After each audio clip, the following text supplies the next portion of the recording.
ఎప్పటికప్పుడు తాజా వార్తలను అందిస్తున్న జీకే న్యూస్ కు స్వాగతం. Welcome to GK news. Chandrababu ఎన్నికల హామీలు వెంటనే అమలు చేయాలని ఇంజనీరింగ్ పిల్లి రామారావు ప్రభుత్వాన్ని కోరారు. ముఖ్యమంత్రి చంద్రబాబు నాయుడు 2024 సార్వత్రిక ఎన్నికలకు ముందు ప్రభుత్వ ఉద్యోగులకు, పెన్షనర్లకు ఇచ్చిన హామీలను తక్షణమే అమలు చేయాలని YSR Congress party employees and pensioners wing రాష్ట్ర ప్రధాన కార్యదర్శి ఇంజనీర్ పిల్లి రామారావు డిమాండ్ చేశారు. ఈ సందర్భంగా నిర్వహించిన మీడియా సమావేశంలో మాట్లాడుతూ కూటమి ప్రభుత్వం అధికారంలోకి వచ్చి 2 ఏళ్లు పూర్తి అయినప్పటికీ ఉద్యోగులు, పెన్షనర్ల సమస్యల పరిష్కారంలో ఆశించిన స్థాయిలో పురోగతి కనిపించడం లేదని విమర్శించారు. ఎన్నికల సమయంలో ఉద్యోగులకు పెండింగ్ డిఏలు, పిఆర్సీ, సిపిఎస్ సమస్యల పరిష్కారం, వైద్య భద్రత, పెన్షనర్ల సంక్షేమం వంటి అంశాలపై అనేక హామీలు ఇచ్చిన ప్రభుత్వం అధికారంలోకి వచ్చిన తర్వాత వాటి అమలుపై స్పష్టమైన కార్యాచరణను ప్రకటించలేదన్నారు. ముఖ్యంగా ప్రభుత్వ ఉద్యోగులు, పెన్షనర్లకు వైద్య సేవలు అందించాల్సిన ఈహెచ్ఎస్ ఎంప్లాయ్ హెల్త్ స్కీమ్ వ్యవస్థ పూర్తి స్థాయిలో పనిచేయడం లేదని, రాష్ట్రంలోని అనేక కార్పొరేట్, ప్రైవేట్ ఆసుపత్రుల క్యాష్లెస్ సేవలు అందించడం లేదని ఆరోపించారు. దీంతో ఉద్యోగులు, పెన్షనర్లు స్వంతంగా భారీ మొత్తాలు ఖర్చు చేసి చికిత్స పొందాల్సిన పరిస్థితి నెలకొందని ఆవేదన వ్యక్తం చేశారు.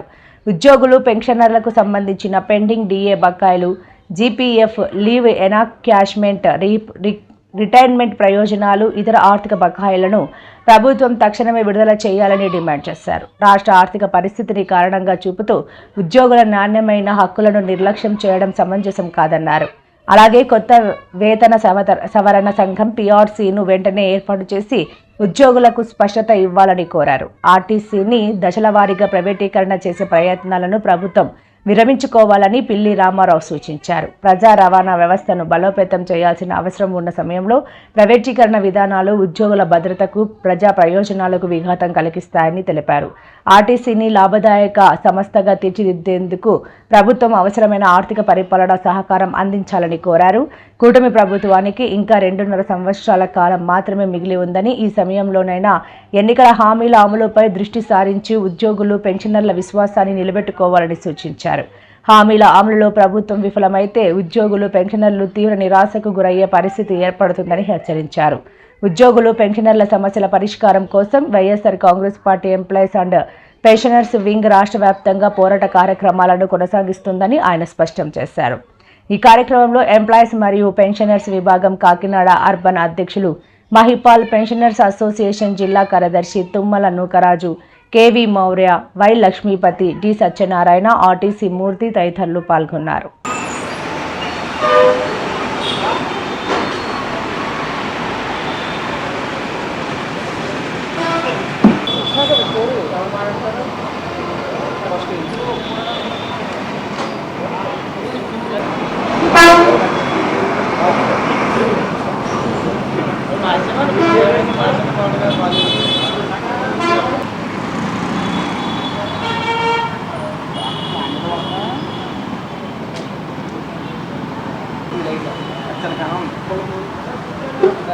సమానం వద్దని మీరు కూర్చోండి.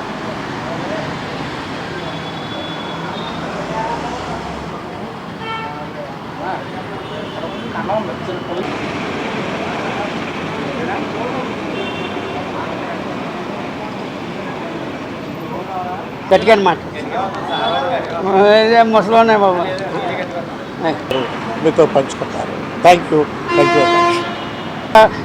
రిటైర్మెంట్ బెనిఫిట్స్ ఇవ్వట్లా. అదేంటంటే ఎన్కాష్మెంట్ లీవ్ కానీ, గ్రాట్యుటీ కానీ ఇవ్వట్లేదు. ఈ విధంగా మరి ఇది మరి పెండింగ్ డిఏస్ ఉన్నాయి. 14/1/2026లోను కొంతమంది పెన్షనర్స్కి డిఏలు క్రెడిట్ చేశారు.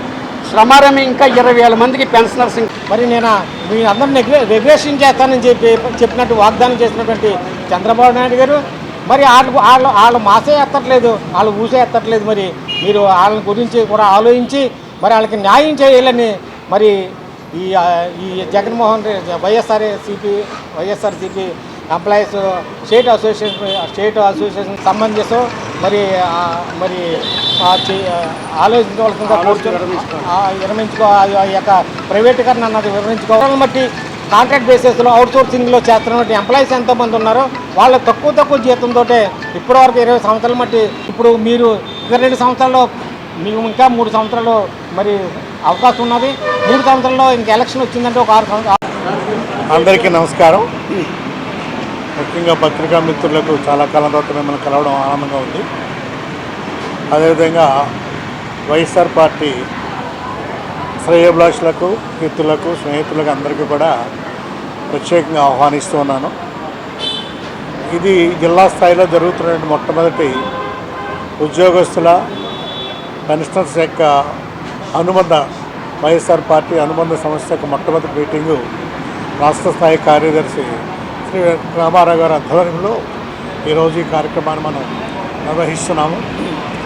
దీని ముఖ్య ఉద్దేశం ఒకటే, ఉద్యోగస్తులు పెన్షనర్స్ ముఖ్యంగా ఎదుర్కొనే కొన్ని సమస్యలు ఏవైతే ఉన్నాయో వాటిని ప్రభుత్వ దృష్టికి తీసుకురావాలనే ఉద్దేశంతో ఈ కార్యక్రమాన్ని ఏర్పాటు చేస్తాము.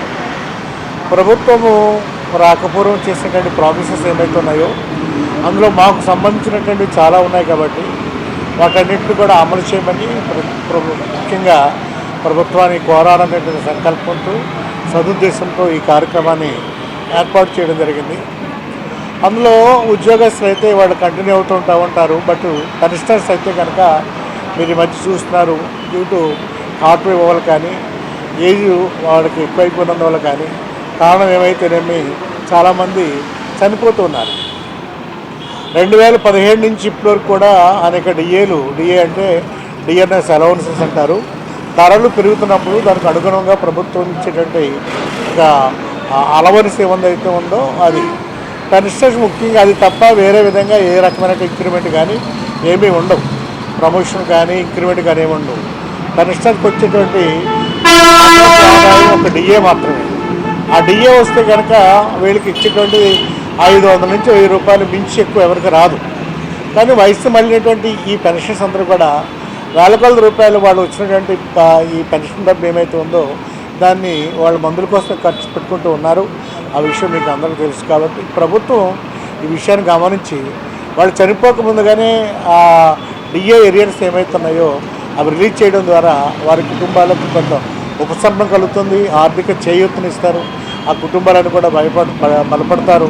అంతేకాకుండా ఆరోగ్యానికి సంబంధించినటువంటి జాగ్రత్తలు తీసుకోవడం కూడా అవకాశం ఉంటుంది. కాబట్టి ప్రభుత్వము ఈ విషయంలో ప్రత్యేకమైన శ్రద్ధ వహించి, ఎందుకంటే పెన్షనర్స్ అందరూ కూడా ఏజ్ మళ్ళీపోయినాయి. ఇప్పుడు కూడా 62 సంవత్సరాలు చేసిన తర్వాత రిటైర్ అయ్యారు. మేము ఇప్పుడే 70 సంవత్సరాల దగ్గరికి వచ్చున్నాం. మా వంట 1 సంవత్సరం 2 సంవత్సరాలు మించి ఉన్నాం. ఈ 2 సంవత్సరాల లోపల కనుక ప్రభుత్వం ఇచ్చేటువంటి ఈ సహాయం ఏమైతే ఉందో అది పెద్దగా వీళ్ళకు సహాయం చేసినట్టు అవుతుంది. ముఖ్యంగా వాళ్ళకి ఆరోగ్యపరమైనటువంటి సమస్యలు కూడా ఇప్పుడే వస్తాయి. అవి మీకు తెలియదు కాదు. ఆరోగ్య సమస్యలు ఇప్పుడు వస్తాయి, కుటుంబ సమస్యలు ఇప్పుడు వస్తాయి, శారీరక సమస్యలు ఇప్పుడు వస్తాయి, అన్ని రకాల సమస్యలు వస్తాయి. కాబట్టి దయచేసి ఈ విషయాన్ని ప్రభుత్వం ప్రత్యేకమైనటువంటి శ్రద్ధ వహించి గుర్తించి పెన్షనర్స్కి సంబంధించినటువంటి రావాల్సినటువంటి ఏరియాస్ ఏమైతే ఉన్నాయో వాటి అన్నిటి కూడా రిలీజ్ చేయమని చెప్పి కోరుతున్నాము. అదేవిధంగా ప్రభుత్వము రాకపూర్వం ఏం చేస్తే ప్రామిస్ చేశారు మాకందరికీ కూడా. మేమనుకున్నాము ఒక మెరుగైనటువంటి పిఆర్సీ మీకు ఇస్తాము, ఉద్యోగస్తులందరూ కూడా మేము దగ్గర గురించి చూసుకుంటామని చెప్పి ప్రామిస్ చేశారు గవర్నమెంట్. ఆ పిఆర్సీ ఎప్పుడైతే లేట్ అయ్యిందో దానివల్ల బెనిఫిట్స్ కూడా లేట్ అయిపోతాయి. ఆ డ్యూ డేట్ ఎప్పుడైతే లేట్ అయిపోయిందో, పోస్ట్ పోన్ అయిందో, ఆ రావాల్సినటువంటి ఏరియాస్ ఆ బెనిఫిట్స్ అన్నీ కూడా లేట్ అయిపోతాయి. కాబట్టి పిఆర్సీకి సంబంధించినటువంటి చర్యలు ఆ చైర్మన్ నిర్మించడం, మళ్ళీ ఆయన స్టడీ చేయడం, ఆ రిపోర్ట్ సబ్మిట్ చేయడం, రిపోర్ట్ స్టడీ చేయడం, ఈ విధంగా చాలా కాలయాపన జరుగుతుంది. కాబట్టి ఇప్పటికే ఆలస్యమైంది. దయచేసి ప్రభుత్వం వారు ఈ పిఆర్సీకి సంబంధించినటువంటి చైర్మన్ నియమించి తగు చర్యలు తీసుకొని పిఆర్సీ ద్వారా ఈ పెన్షన్స్కి ఏమన్నా బెనిఫిట్, ఉద్యోగస్తులు కూడా ముఖ్యంగా ఉద్యోగస్తులు కూడా క్లాస్ 4 ఎంప్లాయీస్ ఉన్నారు, వీళ్ళందరూ కూడా చిన్న చిన్న ఉద్యోగులే, వాళ్ళకి వచ్చే ఆదాయం అంతంత మాత్రమే, అది ఫిక్స్డ్ ఇన్కమ్ వేరే ఆదాయం వాళ్ళకి రాదు. కాబట్టి ఇలాంటి పిఆర్సీ ద్వారా కానీ లేకపోతే డిఏ ఏరియాస్ కానీ డిఆర్ ఏరియాస్ అంటారు మాకు పెన్షన్స్, ఇవన్నీ కూడా సానుభూతితో పరిశీలించి వాటిని త్వరలోనే మంజూరు చేసి ఆయా కుటుంబాలకు స్వాంతన కలిగించాలని చెప్పి నేను ప్రత్యేకించి గవర్నమెంట్ని కోరుకుంటూ ఉన్నాను. నా పేరు డాక్టర్ వడ్లపాటి మహేపాలు. నేను ఇక్కడే రిటైర్ అయ్యాను. నేను నగర అసెంబ్లీ నియోజకవర్గానికి ఈ ఉద్యోగస్తులు పెన్షనర్స్ వింగ్కి అధ్యక్షుడిగా వ్యవహరిస్తూ ఉన్నాను. చంద్రశేఖర్ రెడ్డి గారి కార్యక్రమం అండి. నమస్కారం కూడా. మరి ఈరోజు రామారావు గారు ఇక్కడ ఈ ప్రెస్ మీట్ ఏర్పాటు చేసాము, రమ్మంటే రావడం జరిగింది. నేను పెన్షనర్స్ అసోసియేషన్ జనరల్ సెక్రటరీని కాకినాడ. మరి ఈరోజు మరి రాష్ట్ర ప్రభుత్వం వారు చాలా హామీలు ఇచ్చారు చంద్రబాబు నాయుడు గారు. మేమంతా ఏం చేసామంటే పెన్షనర్స్ అందరూ కలిపి కూడా పెన్షనర్స్ పార్టీ కూడా ఏర్పాటు చేసాం. పెన్షనర్ పార్టీ ఏర్పాటు చేసి అక్కడ అనంతపురం నుంచి శ్రీకాకుళం వరకు కూడా మా పెన్షనర్స్ అందరూ వెళ్ళి డైరెక్ట్గా మేమంతా కూడా తెలుగుదేశానికి ఓటేయమని క్యాన్వాస్ చేసామండి.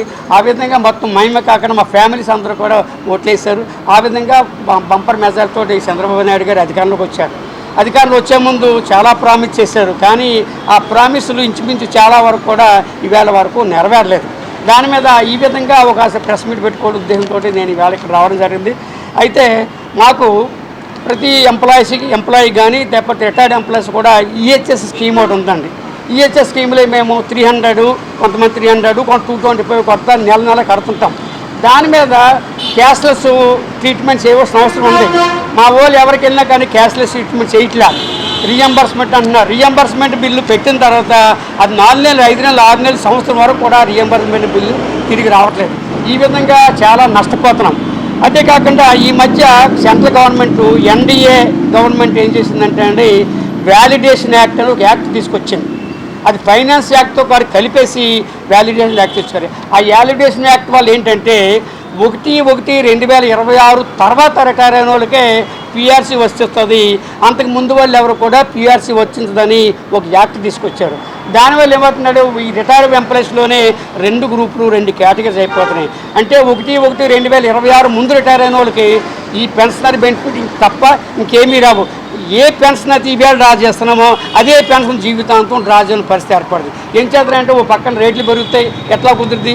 ఈ విధమైన దాని యాక్ట్ మీద 25/3/2020 యాక్ట్ తీసుకొచ్చారు. ఆ యాక్ట్ను ఉపసంహరించుకుందని మేము కోర్టులో కూడా కేసు అని జరిగింది. ఆ కేసు కొనసాగుతుందండి. అదే కాకుండా ఈరోజు మెడికల్ చాలా ఖర్చు అయిపోతుందండి. మాకు గవర్నమెంట్ వారు ఏంటంటే ఎంత వైద్యం చేసినప్పుడు కూడా 2 లక్షలు మాత్రమే సీలింగ్ పెట్టారు. 2 లక్షలు ఎక్కడ సరిపోతుంది? ఈవెన్ టెస్టులకి అయితేనే 5-6 వేలు 10,000 కానీ టెస్టులు రావట్లేదు. కాబట్టి దాన్ని మేము 5 లక్షల వరకు ఆ అమౌంట్ని ఇంక్రీజ్ చేయమని మేము కోరుతున్నాం. అట్లా కాకుండా అడిషనల్ క్వాంటమ్ ఒకటి ఉంది మాకు గతంలో. ఎందుకంటే మాకు ఈ డిఏ ఏరియా తప్ప మీకు ఏదివైనా ఆదాయం రాదు. దాని మీద గవర్నమెంట్ ఏం చేసిందంటే అడిషనల్ క్వాంటమ్ 10%, 15% ఇచ్చేది, తగ్గించేశారు. దాన్ని కూడా పునరుద్ధరించమని అడుగుతున్నాం. అట్లే కాకుండా డెత్ రిలీఫ్, ఒక మనిషి పెన్షనర్ కానీ పెన్షనర్ స్పోర్ట్స్ కానీ చనిపోయినప్పుడు డెత్ రిలీఫ్ ఇచ్చేవారు. దాన్ని ఏం చేశారంటే 25,000కే లిమిట్ చేశారు ఈవేళ. అలా కాకుండా దాన్ని 1 మంత్కి ఏదైతే పెన్షన్ ఉందో, ఏదైతే శాలరీ ఉందో దాన్ని 1 మంత్ కూడా ఇంక్రీజ్ చేయమని. అదే కాకుండా ఏమవుతుందంటే అండి, చనిపోయిన తర్వాత 1 ఇయర్ అయినప్పుడు కూడా ఈ రిలీఫ్ కావట్లేదు. దాని మీద ఇమ్మీడియట్గా కూడా దాన్ని కూడా అన్నీ రిలీజ్ చేయమని మేము కోరుకుంటున్నామండి. అట్లాగనే తర్వాత మాకు రిటైర్ అయిన తర్వాత కమ్యూటేషన్ ఉంటుంది. అంటే మేము కొంత అమౌంట్ కమ్యూట్ చేస్తే పెన్షన్లను గవర్నమెంట్ ఏం చేయాలి, కొంత అమౌంట్ ఇస్తుందండి. ఆ అమౌంట్ని 15 సంవత్సరాలు రికవర్ చేస్తున్నారు. ఈ రోజుల లెక్క ప్రకారంగా ఆ డిఏ క్యాల్కులేషన్ చేస్తే, ఇంట్రెస్ట్ క్యాల్కులేట్ చేస్తే అది 12 సంవత్సరాలకి సరిపోతుంది.